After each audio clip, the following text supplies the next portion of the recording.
If you read detective stories, like most of us do, you've heard of Scotland Yard, down on the embankment just by Westminster Bridge. And you've got a pretty lurid picture of what goes on there. Well, life isn't really lurid at the Yard. It's just plain, hard, routine work. That's what gets results. Plain, hard work. I ought to know. I do some of it. I'm in the flying squad, a detective sergeant. This is Owen, my partner in crime. We usually work in pairs. And we take along a wireless operator and a driver.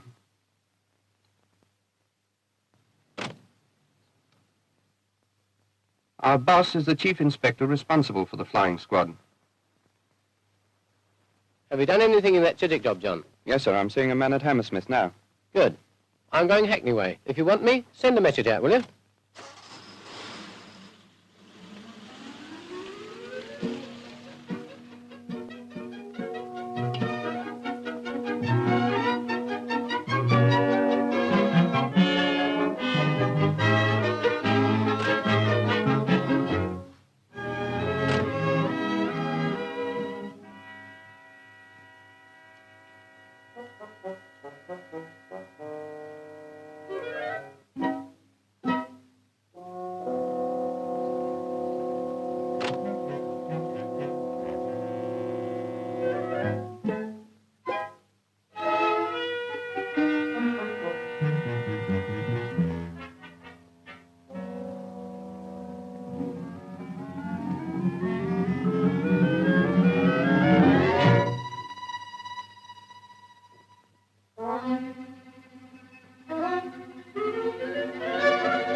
The PC on the beat doesn't lose much time in a case like this.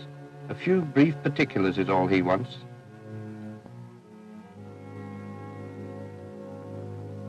Then he dials 999 and gets through to Information Room, New Scotland Yard. Here, an officer takes down the essential details. A description of the van, its index number, its contents, in this case 30 chests of tea. Property of the Ministry of Food, approximate value £375, and the fact that the van was last seen moving southwards from Mexborough Road with 2 men aboard. Within a minute or so, this information is wirelessed in code to all police cars in the district, and that's where we came into the picture. The wireless operator in a police car listens all the time and takes down any messages that concern him. When this one came through, we were not far away, so the Chiswick inquiry had to wait. We turned round and made for the nearest main road junction. I reckoned that the van would have to pass here if it continued traveling south.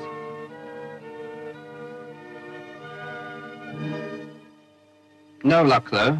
Not a sign of BYT-18. The next thing was to take a look round the back streets. I felt pretty sure we'd find the van abandoned somewhere not far away. If they're old hands, the thieves know we'll have its number in a matter of minutes. So usually in a job like this, they have another van waiting and transfer the stolen goods as quickly as possible.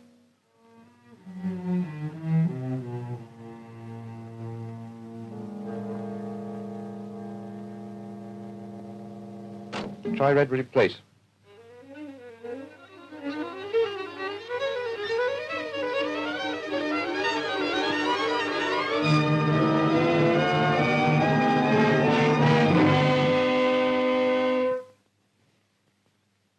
I left Owen in charge and went to make a couple of phone calls, one for a towing vehicle, the other to the local police station at Hammersmith. A CID sergeant there was already on the job. Righto, John. Your van's been found in Redbury Place. Empty. Empty? Cool. Now, this paper man, you say he saw them drive off. Is he a little fellow with a cap? That's right. I know him. Oh, we'll need your prints. Don't worry. You see, they're only for comparison. We might find fingerprints on the van. You don't mind, do you? No go. Well, you look after them, Bob, and I'll go around to Redbury Place and have a word with John. Right. Come this way, please. When he joined us at Redbury Place, the towing vehicle was already there. A special gadget is fixed to the steering wheel of a stolen car so that the police driver doesn't spoil any possible fingerprints.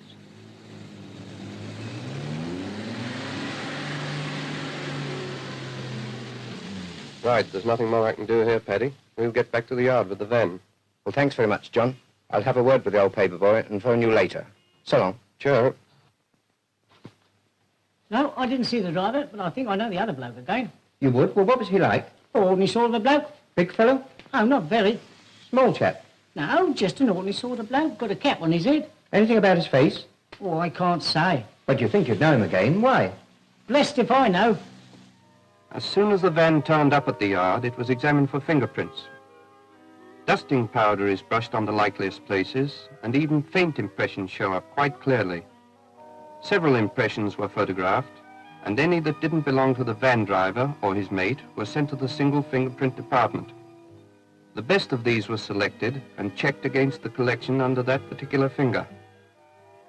No two fingerprints are alike, and even a small section of one finger is sufficient for identification, so it wasn't as long a job as it sounds.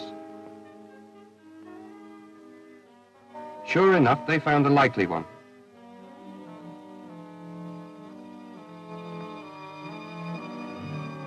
But to make absolutely sure, the print from the van and the one from our records are projected together on an epidiascope. This makes it easy to compare the characteristics. In this case, both prints were obviously made by the same finger. That gave us the identity of one of the wanted men, Thomas Hobbs, one previous conviction. But identifying the other was still giving us a headache.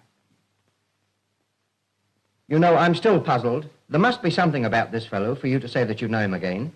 Well, I think I'd know him again. You say he's not a smart-looking fellow? No? Not like a clerk or a shop assistant? No, more like a boxer. A boxer? What makes you say that? I don't know. Yes, I do. God, I don't know how I came to forget. He'd a funny sort of nose. Flat-like. A broken nose? Yes, that's right, Governor. I knew there was something. What time did you say you've got to be back? 3:30? Well, look. What about coming along to the yard and having a look at some photographs? Oh, I don't mind, Governor. CO, please. CO stands for Commissioner's Office. In other words, Scotland Yard. Here, the Criminal Record Office accepted the paper seller's new piece of information. The man we wanted had a broken nose. That gave them two facts to go on. He was a van thief with a broken nose. In the Criminal Record Office, there are files of all convicted criminals, classified according to types of crime and physical peculiarities. This system is known as Method Index. It's only a matter of minutes to pick out the cards of all the likely customers with known records.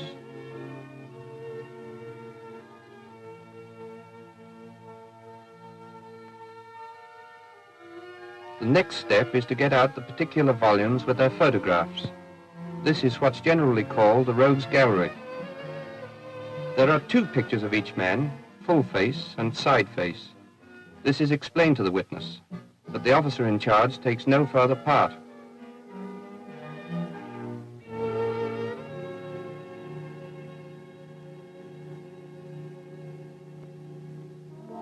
The paper seller didn't take long to spot the man he'd seen drive away in the van. The officer took the reference number from the back of the photograph. There are no names. And that gave us the identity of number 2, Charles Ellis, 6 previous convictions. So it was up to me to find them with the Hammersmith sergeant's help. That Chiswick inquiry's held up again. We'll never get that finished the way it's going on. We'll get no peace from the governor until it is. Hello, Paddy. Any luck? Yes, I've got 2 idents on that job. The old paper boy's identified one and the other's on prints. Ellis. Alias Handsome, I suppose. Don't know him. Last address, Stepney. Yes, used to be in the fight game. Who's this one? Thomas Hobbs, Shepherd's Bush. Well, that's on your ground. Yes, I'm going there straight away. What's happened to the old paper boy? Bob's taken him back in the car. Well, we'll shoot over to Stepney and see old Chris. He's sure to know Ellis with that face. Glad if you would, John, and I'll send out an AS message about these 2 monkeys. Right. An AS message means a message to all stations sent out by teleprinter. A full description of the men is given and the crime they're wanted for. This goes to every police station and all patrolling cars, and it's then in order for any police officer to make the arrests. Lights on an indicator show that each station has received the message. Ellis. That him? That's the chap. We know him as Jack Ellis. Bit of a scrapper. Haven't seen him for ages. Last address we've got is 121 Hare Street. 121 Hare Street. You're unlucky. That inn was badly blitzed a long time ago. Well, men like Charlie Ellis don't usually change their haunts or their habits, so we decided to have a wander round to see if we could pick up anything about him. Thank you, sir. Right. Cheers. Cheers.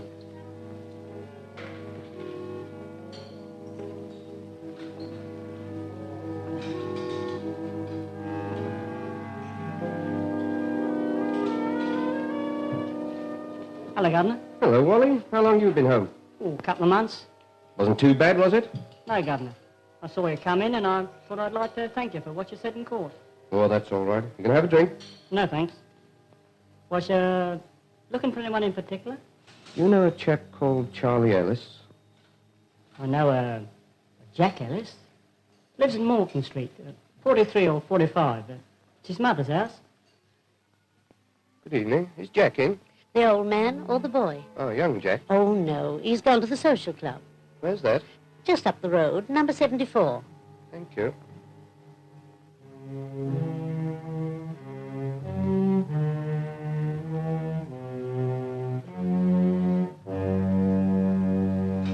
Ellis, yes, he's here. There he is over there, playing cards. The one with his back to you. Right.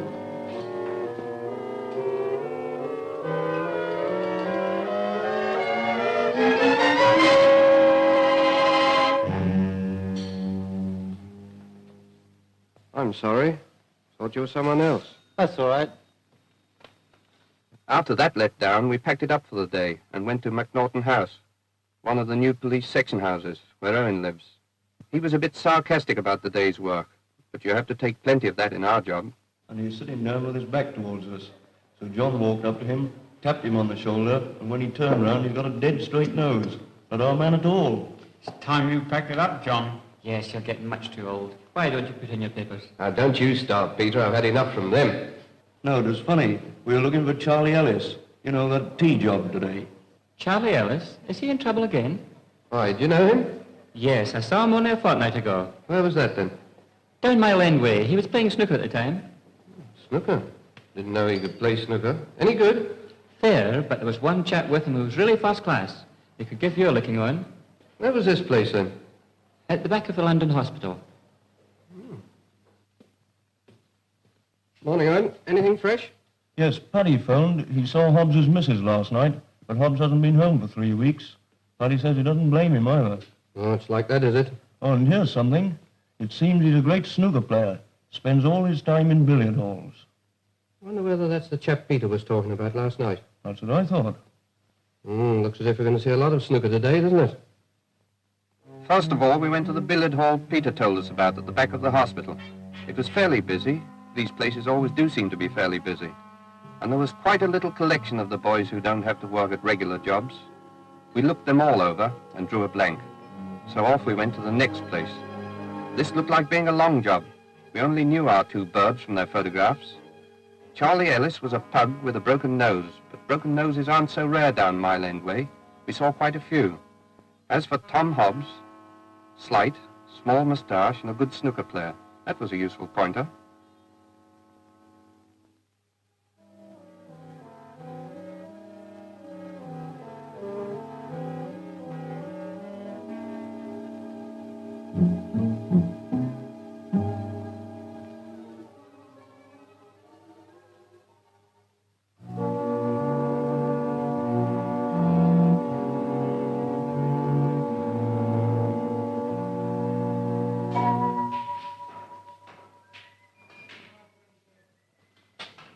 Snooker, Joe?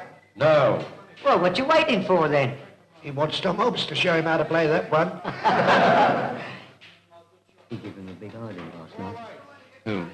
Tom Hobbs? Yeah. Oh, hard luck. Tom still live up Brick Lane? No, he's up at Charlie Ellis's place. Shot. Well, that's up Brick Lane, isn't it? What? No, Tyndall Street.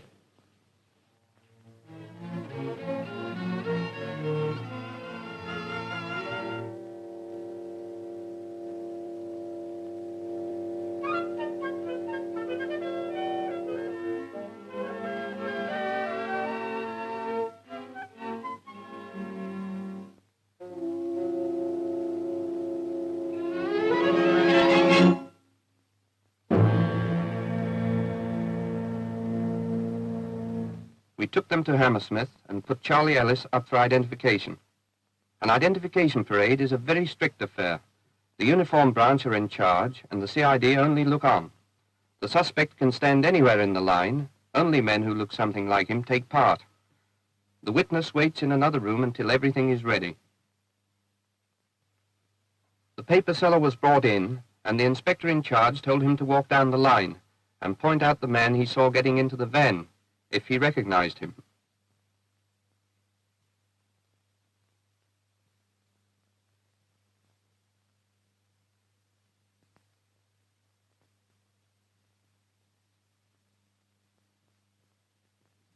Then the party broke up, and Charlie went off with the jailer.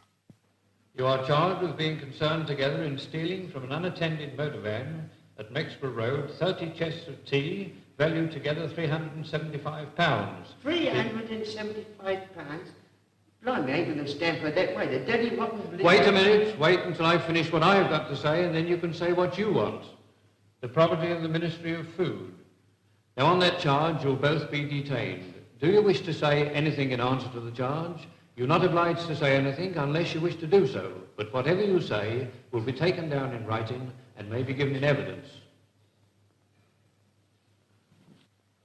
Would it make any difference if I told you where the stuff is? You see, he promised us 50 quid and all we got was 20 after we put the stuff in this place. Can't advise you about that, Charlie. It's entirely a matter for you. All right, I'll make a statement. All right. We got the one bit of information we needed from Charlie's statement, the name and address of the receiver of the stolen tea. The statement said the tea was in the garage, so we checked on that first. You can't be too careful when someone else is involved in a statement of this kind. Again, if he'd moved it, it would have made things more difficult for us. However, it was still there.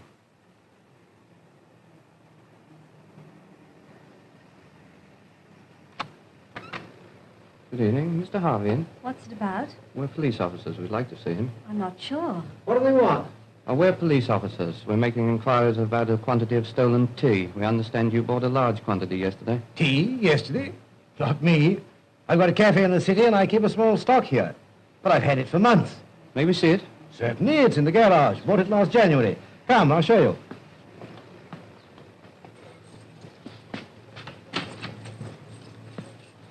There you are. I counted the chests. There was some missing, and I noticed that the numbers had been painted out. The paint was quite dry, too. I've had this stuff for ages. I bought it last Christmas, must have been. Always keep a stock here because I've very little room in the cafe. I rummaged around for a bit to see if I could find that pot of paint. Well, Mr. Harvey, I thought, how are you going to talk your way out of this lot? 18 chests there. Well, what of it? Well, who painted out the marks? Marks? What marks? It's just as I bought them. Haven't been touched since, as far as I know. Well, where did you get them? Have you got an invoice for them? Yes, but I don't quite know where it is. It's a long time, you know. Oh, it's probably in my desk in the cafe. Oh. We've reason to believe that's part of a van load stolen at Hammersmith yesterday. We're going to arrest you. You've no need to say anything unless you wish, but anything you do say will be taken down in writing and may be given in evidence. We sent one of the chests to the police laboratory at Hendon for analysis. They tested the paint in the pot and on the chest, and were able to prove in court that these were identical. I then removed the paint marks by chemical treatment, and the numbers on the tea chest were revealed. Harvey knew if we got the numbers, we could prove it was these chests that had been stolen from the van, so I wasn't surprised at what followed. Your Worship, my client now asks to be allowed to plead guilty. Very well, if he wishes to. And I do feel, Your Worship, that Hobbs was led into this by the other two. and that his part in the matter was a minor one. He's had a great deal of domestic trouble recently. His late employer is present in court and would like to speak on his behalf, if your worship pleases. What happened in that tea case, John? More or less what we expected, sir. 9 months to the receiver. Ellis got 6. And the bind over for the other fellow? Yes, sir. I felt rather sorry for him. Had a lot of trouble. It was a neat little job, you two. Now, away you go on that Chiswick inquiry, will you? We're on it now, sir.